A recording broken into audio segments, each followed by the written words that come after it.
नमस्ते विद्यार्थियों, डॉक्टर कीर्ति की हिंदी की दुनिया में आपका स्वागत है। आज मैं आपके लिए कक्षा 9वीं हिंदी लोक भारती इसका 5वां अध्याय जूलिया, जिसे लिखा है अंतो चेखव ने, इसका स्वाध्याय लेकर आई हूँ। इसका जो एक्सप्लेनेशन वाला वीडियो है वो ऑलरेडी मैं पहले ही अपलोड कर चुकी हूँ। आज हम इसके स्वाध्याय को देखते हैं। आइए शुरू करें। पेज नंबर 18 पर सबसे पहला क्वेश्चन दिया है, सूचना के अनुसार कृतियाँ कीजिए। ये कृतियों को पूर्ण कीजिए। इसमें पाठ के आंगन में हमको सबसे पहला क नंबर का क्वेश्चन दिया है, जूलिया के मन के भाव दर्शाने वाले स्वर। यानी जूलिया के मन में जूलिया के चेहरे पर हमको किस तरीके से कौन से भाव दिखाई दे रहे थे जब गृहस्वामी उससे बात कर रहा था, उसके पैसे काटने के बारे में, उसकी छुट्टियों के बारे में। यानी हर बात पर जब उसके पैसे काट रहा था तो उसके मन में क्या विचार आ रहे थे और वो उसके चेहरे पर क्या भाव दिखा रहे थे, है ना। तो मन के जो भाव होते हैं वही चेहरे पर दिखाई देते। पहला, इतना सब होने के बाद में भी उसका स्वर जो था वो विनीत था, यानी कि विनम्र था। दूसरा, उसका दबा हुआ स्वर था, वो डरी हुई थी, है ना। तीसरा, रुआसा स्वर था, उसको रोने जैसा हो गया था, इसलिए उसकी आवाज़ रुआसी हो गई थी। फिर भी वो रो नहीं रही थी, बल्कि हर बात को जो गृहस्वामी बोलते जा रहे थे वो उस हर बात को मानती जा रही थी। चौथा, कांपता हुआ स्वर, वो डर के मारे कांप रही थी और उसका आवाज़ भी जो है कांपता हुआ आ रहा था। आगे हम देखते हैं कि पाठ में प्रयुक्त, क्वेश्चन नंबर 2 है कि पाठ में प्रयुक्त अंकों का उपयोग करके मुहावरे लिखिए। अब हमने अंकों का प्रयोग करके जो मुहावरे लिखने हैं वो इस तरीके से लिखेंगे। मुहावरे को हम अंकों के आधार पर जो मुहावरे दिए वो इस तरीके से लिखेंगे। एक आँख से देखना, इसका अर्थ होता है सबको समान देखना, एक नज़र से एक समान देखना। और दूसरा मुहावरा हम बनाएंगे वो है एक आँख न भाना, यानी बिल्कुल भी न सुहाना। यानी कोई व्यक्ति जैसे किसी को बिल्कुल अच्छा नहीं लगता हो तो हम बोलते हैं वो उसे एक आँख नहीं भाता, है ना। इस तरीके से हम इस क्वेश्चन को बनाएंगे। आगे का क्वेश्चन देख लेते हैं कि क्या है। कई बार, यहाँ पे हमको तीसरा नंबर का जो क्वेश्चन है वो दिया हुआ है कि कई बार अज्ञान के कारण गरीबों को ठगा जाता है, यह देखकर मेरे मन में विचार आए। यानी यहाँ पर आपको सीधे सीधे इस बात को समझना है कि आपको टॉपिक दिया जा सकता है कि कई बार अज्ञानता के कारण गरीबों को ठगा जाता है। इस विषय पर आपके विचार लिखिए। आइए हम देखते हैं कैसे लिखना है। इनको हम इस तरीके से लिखेंगे कि गरीब लोग अक्सर शोषण के शिकार हो जाते हैं। शोषण यानी लोग उनका यूज़ कर लेते हैं, उनको पीड़ित करते हैं, उनको तकलीफ़ देते हैं, है ना। तो गरीब लोग अक्सर शोषण के शिकार हो जाते हैं। गरीबी के कारण पैसों के लिए वे मजबूरी में कम पैसों में काम करते हैं, है ना। क्या होता है, गरीबी के कारण मजबूरी आ जाती है उनके सामने, कोई भी काम कम पैसे में करने के लिए तैयार हो जाते हैं, बल्कि दूसरे कोई अगर उनसे करवाया जाए तो वो ज़्यादा पैसे ले, लेकिन गरीब व्यक्ति कम पैसे में काम कर देता है। उन पर होने वाले अत्याचार को जानते हुए भी वे सहते रहते हैं। उन्हें पता है कि उनके ऊपर अत्याचार हो रहा है, फिर भी वे सहते रहते हैं और सहने का कारण होता है उनकी गरीबी, उनकी लाचारी, है ना। यह देखकर मेरे मन में विचार आया कि व्यक्ति को अपने हक की लड़ाई खुद ही लड़नी पड़ती है। यानी यह जब मैंने देखा तो मेरे मन में यह विचार आया कि किसी को भी अपने हक की लड़ाई खुद ही लड़नी पड़ती है। इसलिए गरीब व्यक्ति को कभी भी गरीबी से नहीं डरना चाहिए। इसलिए जब हमें अपने हक की लड़ाई खुद ही लड़ना है तो हमें कभी भी गरीबी से नहीं डरना चाहिए, क्योंकि वह तो जीवन में कठिन से कठिन कार्य कर सकता है। यानी गरीब व्यक्ति जो होता है वो कठिन से कठिन कार्य जो रहते हैं उनको भी पूरा कर लेता है। कोई भी परेशानी उसके राह में आ जाए, उस परेशानियों को साइड में करके वो आगे निकल जाता है। यानी परेशानियों से पार पाना उसको पता है। आगे हम देखते हैं, वह मेहनत से नहीं डरता, इसलिए उसे हिम्मत के साथ शोषण का विरोध करना चाहिए। यानी कोई अगर उसका शोषण कर रहा हो तो उसे उस बात का विरोध करना चाहिए और उसे अपने आप को शोषित नहीं होने देना चाहिए। ये हम यहाँ पे कहना चाहते हैं। आइए अगला क्वेश्चन देखते हैं। अगला क्वेश्चन हमें दिया हुआ है कि ऐसे प्रश्न तैयार कीजिए जिनके उत्तर निम्नलिखित शब्द हो। पहला है वान्या और दूसरा है रूबल। अब पहले के लिए हम क्वेश्चन बनाएंगे, कोल्या के अलावा जूली से कौन पढ़ता था, तो वो उसका नाम आ जाएगा वान्या। कोल्या के अलावा जूली से वान्या पढ़ती थी, है ना। वान्या पढ़ता था। उसके अलावा रूबल, तो रूसी मुद्रा का नाम क्या है, तो उसका उत्तर आ जाएगा रूबल, क्योंकि हमें यहाँ पे कहा है ऐसे प्रश्न तैयार करो जिनके उत्तर ये हो। हमको उत्तर दिए हुए दोनों, हमें प्रश्न बनाना है। ठीक है, आगे का क्वेश्चन देख लेते हैं भाषा बिंदु का। अब भाषा बिंदु के अंदर आपको दिए हुए हैं विराम चिन्ह, है ना। विराम चिन्ह में नीचे दिए गए चिन्हों के सामने उनके नाम लिखिए तथा वाक्यों में उचित विराम चिन्ह लगाइए। ठीक है, विराम चिन्ह को इंग्लिश में क्या कहते हैं? पंक्चुएशन। अब हम देखते हैं पहला चिन्ह हमें दिया है, ये एक आड़ी लाइन है, इसको हम योजक चिन्ह बोलते हैं। और ये जो एक डॉट है इसको हम संक्षेप चिन्ह बोलते हैं। ये जो थोड़ी लंबी लाइन है इसको हम निर्देशक चिन्ह कहते हैं। इस वाले आकार को हम बड़ा कोष्ठक बोलते हैं। इसे हम दोहरा अवतरण बोलते हैं। इसे हम अल्पविराम कहते हैं। ये विस्मयादि बोधक है। इसके बाद में ये एक डॉट और कॉमा, ये अर्धविराम है। उसके बाद में हम देखते हैं कि इस तरीके का जो ब्रैकेट होता है उसको हम छोटा कोष्ठक बोलते हैं। और एक ये जो लाइन होती है पूर्ण विराम, जब हिंदी में हमारा कोई सेंटेंस पूरा हो जाता है तो हम वहाँ पे पूर्ण विराम लगा देते हैं। अब यहाँ पे हमको वाक्य दिए हुए और इनके अंदर कहीं पे भी कोई चिन्ह लगे हुए नहीं थे, विराम चिन्ह लगे हुए नहीं थे, जो हम लगा रहे हैं कि स्त्री शिक्षा को लेकर लेखक के क्या विचार थे। तो यहाँ पे क्वेश्चन मार्क होना चाहिए क्योंकि प्रश्न पूछा गया। श्याम तुम आ गए, श्याम यानी किसी को पुकारा गया है, पुकारने के बाद में हम क्वेश्चन लगाते हैं, और तुम आ गए उसके बाद फुल स्टॉप। मोहन बोला, मोहन ने क्या बोला? अब जो मोहन के शब्द हम यहाँ लिख रहे हैं उनको हम डबल इन्वर्टेड कॉमा में लिखेंगे, क्योंकि डबल इन्वर्टेड कॉमा जो होता है यानी दोहरा अवतरण चिन्ह जो होता है उसके अंदर हम किसी के द्वारा बोले गए शब्द एज इट इज़ लिखते हैं, जैसे कि तैसे लिखते हैं, इसलिए हम डबल इन्वर्टेड कॉमा का यूज़ करते हैं। जैसे मोहन बोला, तुमने जो कुछ कहा ठीक है, तो मोहन बोला के बाद में कॉमा है ना, क्योंकि हम यहाँ पे कुछ फ्यू सेकंड्स के लिए रुक रहे हैं इसलिए हमने यहाँ कॉमा लगाया। जो उसने बोला उसको डबल इन्वर्टेड कॉमा में लगाया और फुल स्टॉप लगा दिया। उसके बाद देखते हैं जीवन संग्राम में सब लड़ रहे हैं, कुछ जीतेंगे कुछ हारेंगे। अब देखिए जीवन संग्राम में सब लड़ रहे हैं, हम यहाँ कुछ सेकंड के लिए रुकते हैं ना तो कॉमा लगाएंगे, कुछ जीतेंगे कॉमा लगाएंगे, कुछ हारेंगे फुल स्टॉप लगाएंगे, क्योंकि सेंटेंस ख़त्म हो गया।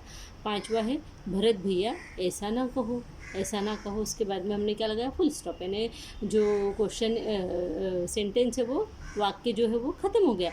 अब भरत भैया यानी भरत भैया को पुकारा गया है, उसके बाद में हम रुकेंगे, जब वो हमारी तरफ देखेगा उसके बाद में हम बात करेंगे। तो जहाँ हम कुछ सेकंड के लिए रुक जाते हैं वहाँ कॉमा का यानी कि आप इसको क्या बोलते हैं? अल्प विराम का यूज़ करते हैं। अरे क्या मैं झूठ बोल रहा हूँ? क्वेश्चन मार्क, प्रश्न पूछा जा रहा है। जी धन्यवाद, धन्यवाद के बाद में हम विस्मयादि बोधक चिन्ह लगाते हैं।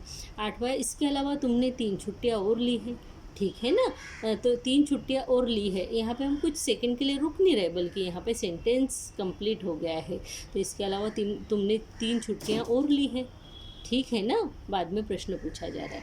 अच्छा, और इतनी बड़ी बात तुम्हारी मालकिन ने मुझे बताई तक नहीं, फुल स्टॉप। ठीक है, इसके बाद में हम देखते हैं आप कह रहे हैं तो आपने ही दिए होंगे, आप कह रहे हैं तो, है ना, आपने ही दिए होंगे, इस तरीके से ये सेंटेंस हो जाएगा।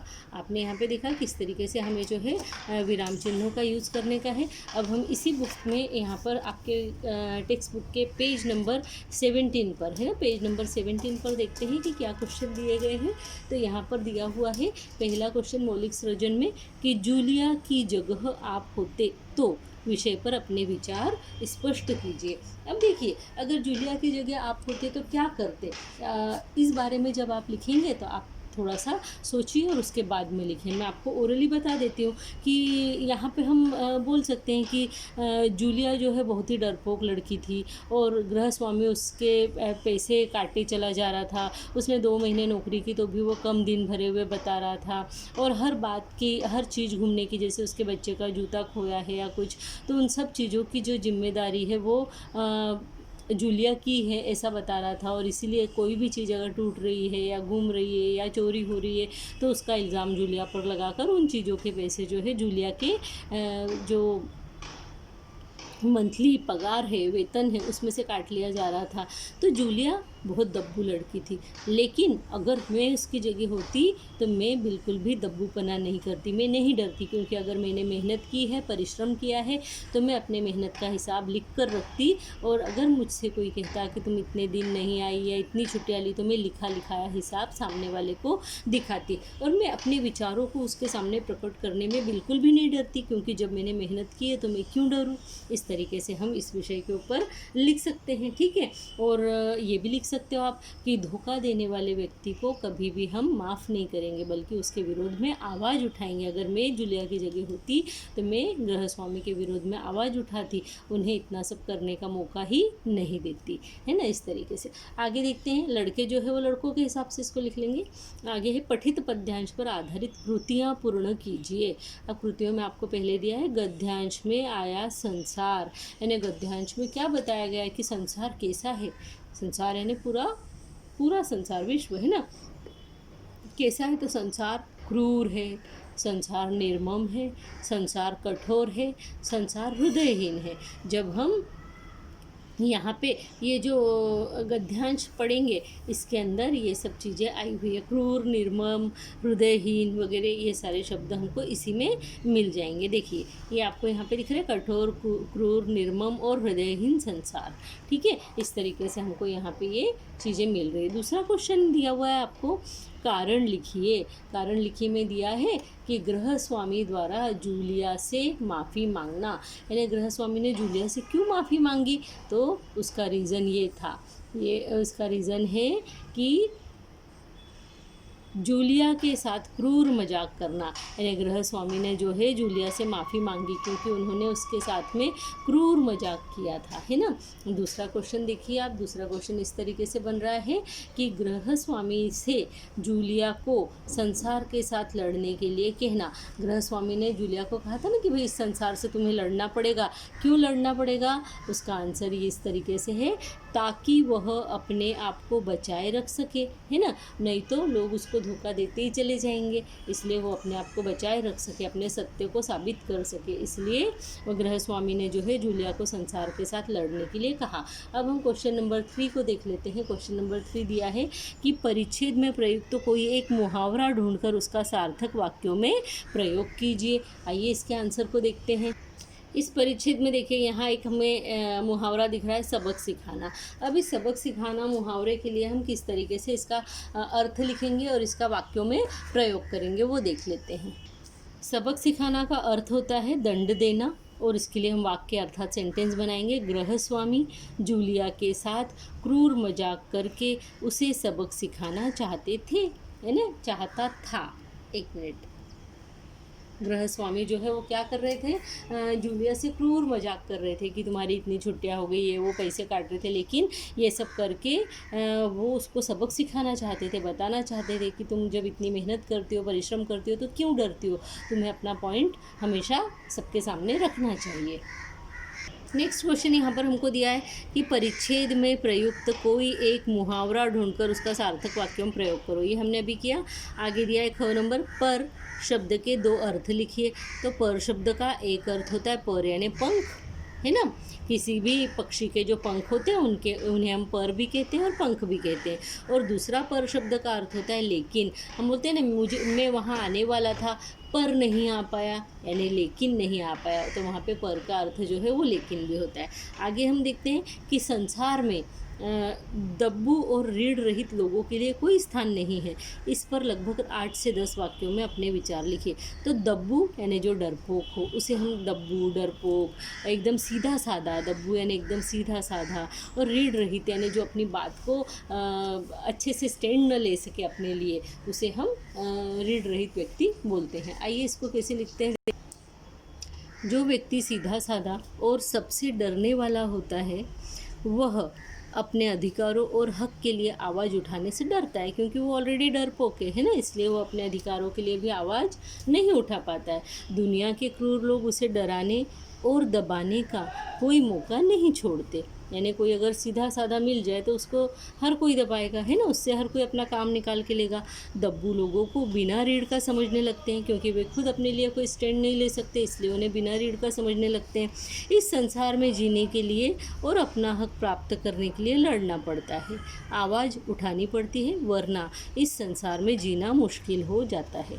इस तरीके से हम तो आपने देखा जूलिया लेसन का जो स्वाध्याय था वो भी हमने कंप्लीट किया। आपको ये स्वाध्याय कैसा लगा कमेंट बॉक्स में लिखकर ज़रूर से बताइएगा। मेरे इस चैनल को लाइक कीजिए, सब्सक्राइब कीजिए, हो सके तो अपने फ्रेंड्स के साथ में शेयर भी कीजिए, क्योंकि मिल बांट कर पढ़ने से ज्ञान बढ़ता है, कभी भी कम नहीं होता। इस बात को हमेशा ध्यान रखिए। इसी के साथ धन्यवाद, नमस्ते।